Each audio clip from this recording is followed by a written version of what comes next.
Welcome behind the scenes of Ruler of the Hill. Today I'm super excited to show you how we made this in only 3 days. Number one, it took teamwork. Number two, it took hundreds of hours of practice. And number three, it's Horizon. It makes it this simple. So if you haven't started building, highly recommend you get started.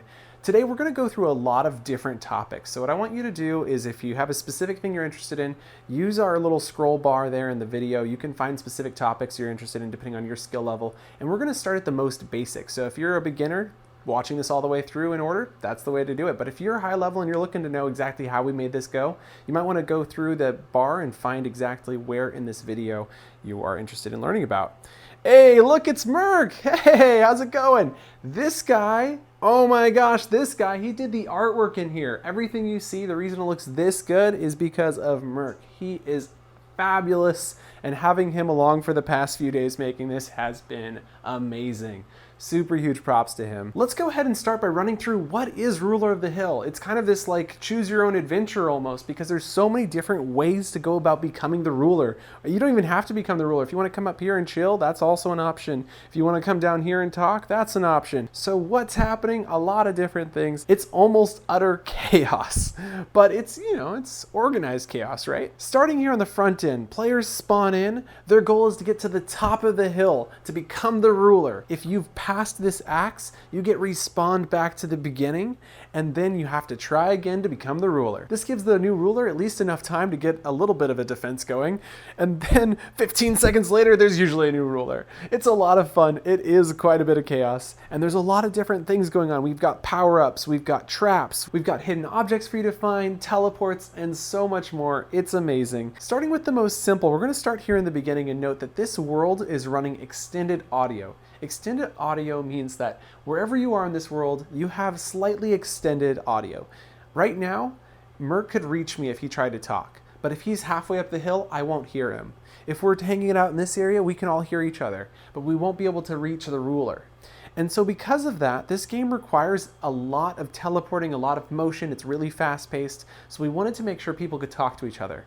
So this point here is a secret point for us to get global audio when we want to talk to the ruler from back down here. Up here, we have an official announcer podium. So when someone enters this trigger, they become the announcer, they get global audio, and they can speak to everyone. And up here, we've got a point for the ruler to come up and give a speech. Changing a player's voice setting is super easy. What we've done is we've created two Boolean variables. So you click new variable, and then we change it from number to Boolean, and then you can define it and press OK, and now we've got a true or false statement. From inside the trigger's properties, after we've attached the script volume control, we can then adjust whether it's local or make it global, or turn them both off, or only turn one on. And this affects how the trigger works. So now this trigger, when a player enters, they'll have local audio. In our script, you'll see that when trigger is entered by player, we have that right here under the events tab. If global is true, we set voice settings global for player. If local is true, we set voice settings nearby for player. And then when the trigger is exited by a player, we set it back to the environment settings. The environment settings are defined in the yellow block over there, and they're currently set to extended. You can find voice settings underneath your actions tab. At the bottom, you'll find set player voice settings. We simply drag that over, and you can choose from the dropdown what you'd like. And for the player, you simply drag player in. It's very easy to set up, and it's very useful, not only just for triggers, but also on microphones and much more. On our scoreboard, we track time, and we also track scores. So here you can see that we have score, high score, and regimes. Regimes tracks how many times you've taken the throne, high score tracks the highest score you've ever had, and score tracks your most recent score. A score of 110 means you held the throne for 11 seconds. The problem with high score is if I've held the throne for 178 seconds, and I've just started a new game with a bunch of friends, I might want to know what my high score was for that round. So inside of here, we've created a reset high score. And so all you do is put your hand in this trigger and it resets your high score. The script for this is super duper simple. When trigger is entered with player, same event as before, we set high score to be 0 for that player. This can be found under your values tab as set player persistent variable. If you haven't worked with player persistent variables, they're created from the settings tab Under player variables, you can create up to 25 of them. They are very useful and last between sessions. So the amount of regimes you've held lasts forever. It doesn't matter how many times you've been to this world, you're gonna carry over all your previous regimes, which is a lot of fun. Same thing is true with high score and recent score. This world is really intense, so having an emergency reset switch was necessary. We do require you to have 10 or more regimes. This makes sure that the player resetting has had some experience and isn't just someone who just came in and wants to troll everyone. For our script, we use the same trigger enter with player, and we use an if statement, which is found at the top of your events tab, and we say if the player's persistent variable regimes is greater than 9, then we reset the world state. Reset world state is found on the Actions tab on the second page. You'll find it here under World, and that will reset everything as if everyone had just arrived in the world. The greater than symbol can be found here on the Operators tab, and the number symbol is found on the Values. Getting player persistent variable is also found right here on the Values tab. You might have noticed this curtain here. These are non-collidable objects, and when the player enters this trigger, their voice settings get set to nearby. These little scripts are so easy to implement. If you have any questions, don't hesitate to ask about any of the content we cover. This is the ruler's crown. When you place the ruler's crown on your head, you get a slight speed boost. To do that, we use another simple script. When attach start with player, that's found on the second page of the Events tab. You'll find when object is attached to player, we set player speed to speed. And player speed can be found on the Motion tab on the second page. You'll see set player speed. And we set that to the variable speed. This is because if we have multiple objects that we want to affect the speed on, we can now set the speed variable inside the object properties. And so we've set it to a default of 8.5. If you saw these axes swinging and thought, man, those are cool, how did they make them? Well, it's a really simple one-page script. When world is started, we send event myEvent to self with a 1-second delay. When myEvent is received, we set number in motion to be a random number between the speed and the speed times 2. This allows us to define the speed inside of the axis. And then we have a Boolean, which is rotate left. And this defines when it's rotating left or when it's not rotating left. In other words, it's rotating right. When it's rotating left, we rotate with rotate by over the number in motion. We use that number that we just set to define how fast is it rotating by on self, because this is running on the X. And the X is defined as this giant thing. You see that upper area there? That's the other end, so that way it rotates around this center point. And then for when it's rotating right, it does the exact same thing, except for we use the negative of rotate by. So if rotate by is 45, this would be negative 45. We use the same number in motion, and the reason we have to set a number in motion rather than just dragging down this random number is because we send myEvent back to self using that number in motion to define when it's coming back through. That way it rotates at the same speed as the axe. And what is my2? You'll notice in rotate left, we send my2 to self with a 0.1 second delay. And you'll notice in not rotate left, we set rotate left to be true. We're immediately setting the Boolean variable back to true when it was not true. And over here, we have to take a 0.1 second delay to set it back to false. This is so that way it doesn't set off both if statements. And that's it. That's how we created the axe's motion. Have you ever wanted to make an object fire from another object like a gun or an arrow? Well, I have a great video on that. I'll make sure it's linked in here. It's called Fish Gun. We'll have that in the video description. But here I wanted to show you how we took that same fish gun script and made it even better. So what we did is we started by setting an origin scale. This is a vector variable that we set to be the scale of the ball. You can find scale of the ball under the Operators tab about 5 clicks down. There we have it, scale of object. And we get the scale of the ball that we're firing. The reason that we're doing this is so that we can scale this ball dependent on how long you wait between fires. The way we use scale is by using this timer. So what we do is we say, if time sense is less than 3, we set time sense to be time sense plus 0.3. And then we send timer back to self, repeating every 1/3 second. So 3 times per second, we're updating the time sense. And when it gets to 3, we stop it entirely. So after 10 times this has gone through, we stop it and it's at its maximum size, because what we're gonna do is use this number time sense and multiply it by the original scale. So the longer you wait, the larger the ball is gonna be when it fires. This setting once per second prevents the ball from being fired until 1 second has passed because see, we send event timer to self with a 1 second delay. And because everything is nested into this if statement, checking the Boolean once per second to see if it's true, until the timer event goes off, you can't fire again. And to prevent the firing, we set once per second to be false immediately after it's fired. In our operators tab, we have HSV to RGB and new color from RGB. We're going to use those to create a random color on the hue scale.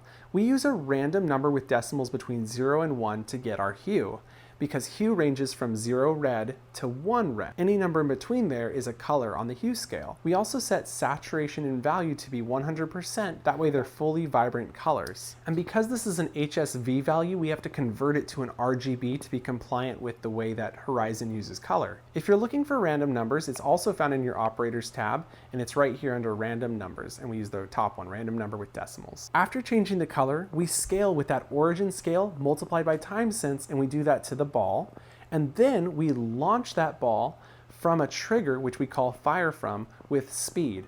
By nesting a trigger inside of our gun, we can then choose the orientation at which it fires and adjust it after we've created the gun, and make sure that it's far enough away from the tip of the gun so that way it doesn't collide and cause inaccurate firing. And then from our actions tab, we've grabbed stop sound, play sound, stop visual effect, and play visual effect, so that way we can have those going off when we fire. Because we don't want the scale to be any smaller than its original size, we set timer sense to be 1, and we recognize that it's going to have been 1 second once the timer goes off, so it makes complete sense that when it starts adding to the timer sense, that it'll have started at 1, and this prevents it from spawning in as this really teeny little ball. Again, if you're looking for a more detailed video on launch from object, I highly recommend checking out our video linked in the description. Thank you. If you've been to Ruler of the Hill, then you know this cannon is amazing, and it is so much fun.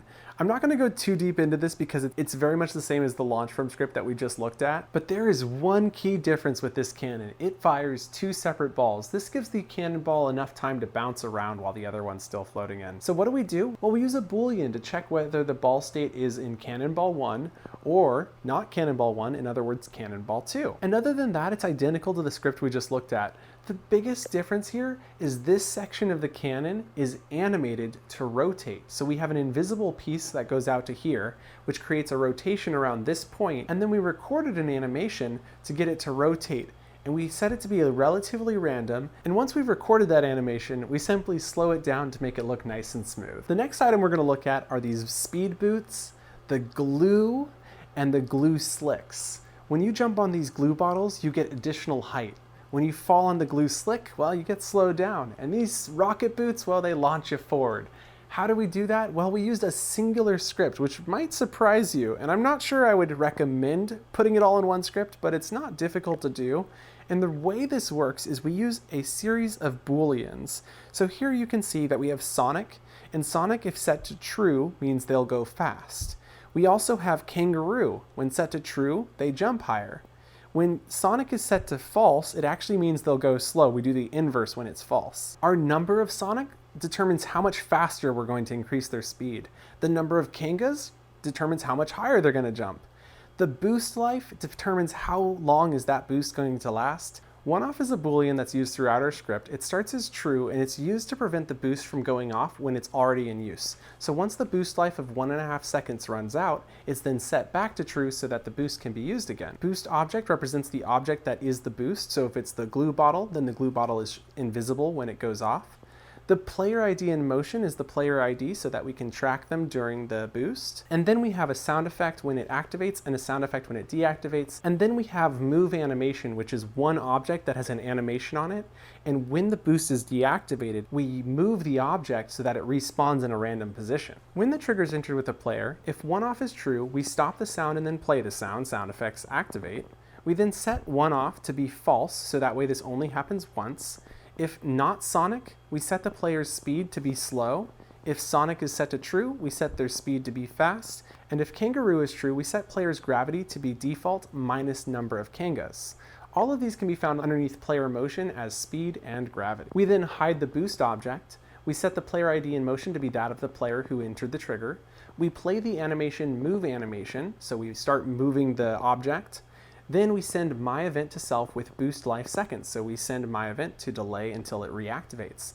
When myEvent is received, we pause the animation, so we stop the object from moving. We set one-off back to true. We set the player's speed back to default, set the player ID and motion's gravity back to default, and then we show the boost object. We then move to the torso position of the player on the sound effects deactivate. We then play that sound effects deactivate. And that's how we create these boosts, which can be used in a lot more than just this awesome game. You can use that in racing games and so much more. So looking forward to how you guys use that. If you've made it this far, great job, and thank you so much for watching. This next bit we're just going to cover in general because the scripts are rather large and more like understanding how it's done is what's most important. If you want to learn how to do while loops or any of the other scripting topics, definitely check out our other videos. They have lots of information on that.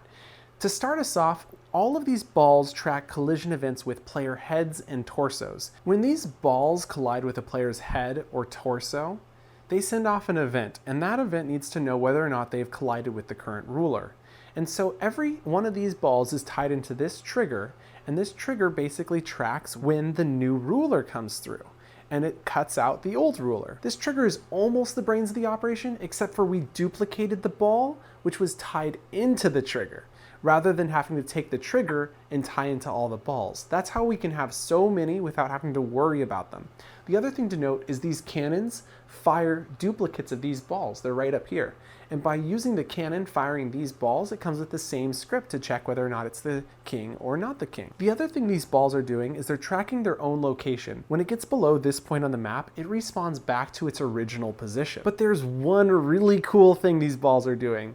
And what is that? It's falling out of the air when the new ruler comes through. So when this trigger is entered by a new player that's not the current ruler, but is the new ruler, we have all the balls spawn in this entire area between a random value on the Y, the X, and the Z. To get this value, I simply pulled out a random shape, opened up the properties panel, and I was able to look at the attributes tab and get the position. I could then drag this around and define the barrier that I wanted. So I knew the height that I wanted to go to was 42. I could drag this down and see that the lowest I'd want to go to was 18. And in addition to using blocks to find heights for spawning in the balls randomly, I wanted to know when do I not want to respawn the players. For instance, when the players are in this green area, it's considered a safe zone. So if the balls bounce into this area and they hit a player, they will not respawn the player. And so what we do is we check the Z value for the ball, and as long as it's not past this point on the Z axis, then it will respawn the player, but once it is past this point, player, you're gone. When the new ruler is announced, we're also respawning all the players back to the beginning of the hill, unless they are behind these axes. So again, we're using the position of this axe and using that to define where the player is. It's actually a little bit ahead of this axe, so that way the announcer can stand here without getting a respawn. The other thing we love about this game is the amount of audio. Huge shout out to Crows for creating some amazing voiceovers. These 11 are just audio effects that go off randomly when you get hit by the axe. That's so cool! And to do that, at the beginning of the world, we created a list and added all 11 audio objects to the list. And then when the axe is hit by a player, we progress the list forward using an iteration variable, and then we play the value of the iteration from the list, and when it gets to the maximum length of the list, we reset it back to 0 so it can start from the beginning. We use a similar process with a while loop to respawn all the players. And going a step further, that's also how we created our scoreboard. The timer and scoreboard are so cool. I actually want to show you the script here.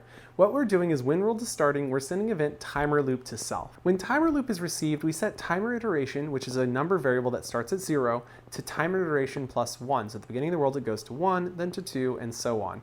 Now this is not the number that's displayed. To get our minutes, we set the number current minutes to be the floor of timer iteration divided by 60. So it takes the current value of the timer iteration, it divides it by 60 seconds, and it's left with a remainder of minutes. But there's a decimal, and so what floor does is it removes the decimal and leaves you with a whole number, so whether that's 0, 1, 2, and so on. Our current seconds is then set by taking the timer iteration and subtracting current minutes multiplied by 60. So we get the current minutes, and then we subtract that to get our current seconds.